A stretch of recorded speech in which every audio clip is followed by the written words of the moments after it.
Hey guys, Kakarot197 again, and today we're going to be talking about episode 14 of Which from Mercury. So if you haven't watched it yet, this is your cue to turn back now, because we've got some major plot developments to go over. Unfortunately, it turns out that those of us who believe that the Ariel is Eri are correct. A revelation that I feared was coming, but not a revelation that I was expecting so soon in the second season. And things are only going to get darker from here on out, so let's go over what we know, and worse, what we don't know. In the episode, Belmeria goes up to Prospera because she was concerned about two things. One, Suletta wasn't being affected by the Gundam system when she should have been, which was also one of the main things that made me believe in this theory. And two, Prospera's other daughter was gone. And she doesn't even try to deny it when asked and just straight up goes, "Yeah, I turned her into a Gundam, and you should be happy for her that I did." And at the same time, we also get confirmation from Sophie that Eri is the Gundam.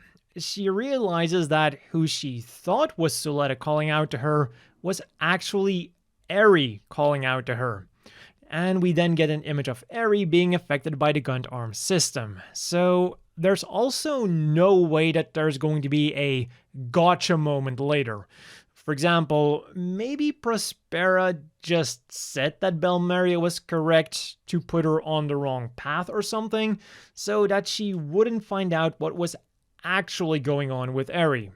But no, Eri is the Gundam. But that then brings us to our next question. If Suletta isn't Eri, then who the hell is she? And personally, I've settled on the clone theory for a number of reasons. Suletta has very distinct physical traits of both Prospera/Elnora and Nadim, Eri's father. And because Nadim died years before Suletta was supposedly born, this mostly rules out that Suletta was born naturally as she is now. The only options for this being the case are that maybe Nadim had some of his sperm frozen, or if Suletta's age is a lie. Two options that I don't think they're going to go with. But the show itself also offers a possibility as to how this could have been achieved. Both mental and physical manipulation have achieved very high levels in the Witch from Mercury universe, as evidenced with Elan Karras and his multiple doppelgangers, so to say. So it's not impossible for Prospera to have simply acquired a random kid and turned her into an Eri lookalike, with even Belmeria wondering at some point if Suletta's face was borrowed from someone else. But with the latest episode, I think that this has become less likely than the clone theory. For Elan, they had a very good reason. They wanted Elan stand-ins. But from what we've seen so far, Suletta never actually pretended or had to pretend that she was Eri. Even to the point that Belmeria didn't ask if Suletta was Eri or why she maybe changed her name, but instead asked, "Where is Eri?" So if Suletta was always just going to be another daughter, going to the trouble of altering her physique just seems a bit pointless. And finally, why get a random kid to pilot your high-performance mobile suit when you can just clone your daughter, who also showed promise as a mobile suit pilot when she was 4? What I'm still split on, though, is how many clones there are. Like I said in my original video, we get a few hints that the Ariel's gun bits could all be failed clones, or at least have the souls of those failed clones inside of them. During her fight with Elan, we see the 11 gun bits, each represented as a small Eri, And during the fortune-telling scene, the stone representing Suletta's siblings landed on 12, 1 Eri, and 11 failed clones for the Gunbits.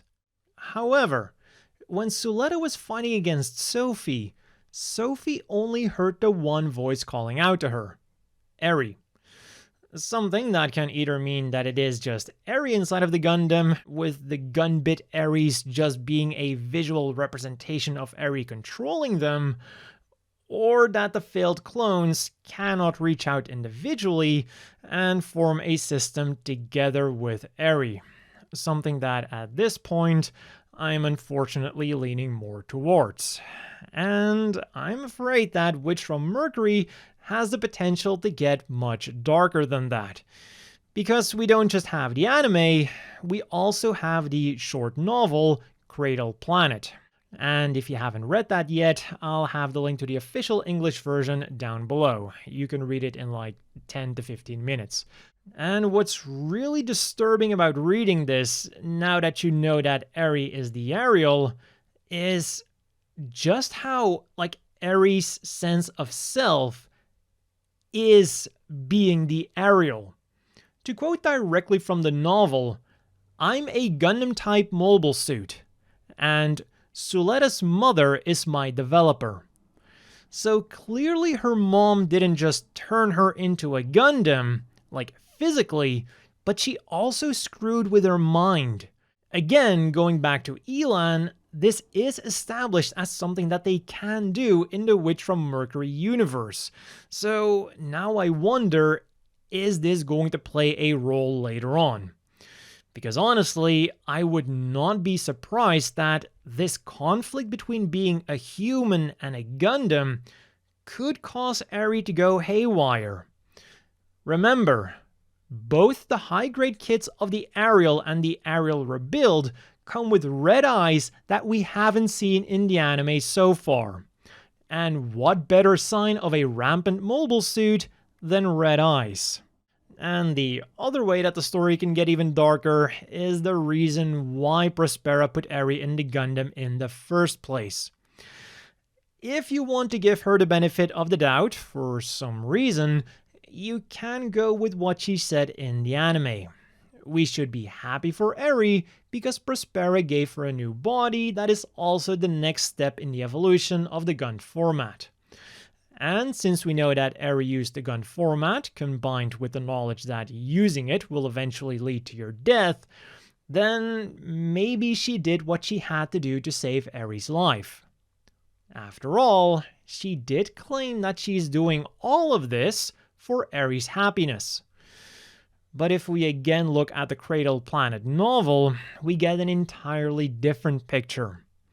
Both Eri and Suletta are being used as tools for Prospera's unidentified revenge, meaning that she could have very well transferred Eri to the Ariel just for that revenge.